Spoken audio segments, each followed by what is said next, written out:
บความเหงาเหมือนคนที่เมาน้ำตาผู้หญิงชื่อกรณิกาสาดน้ำตา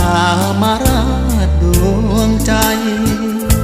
มาอยู่มาพักทำให้รักมากแล้วก็จากไปเกิดมาไม่เคยโดนใครทำใจพี่เจ็บอย่างนี้รักกันนานปีไม่มี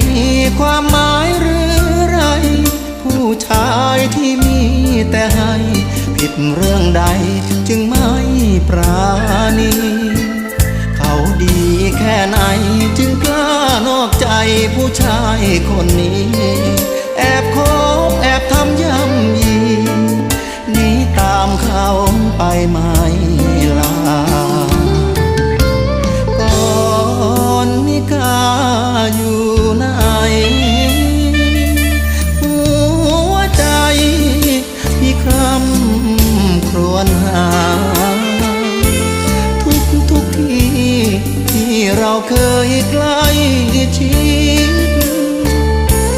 มองนิดยังสะกิดน้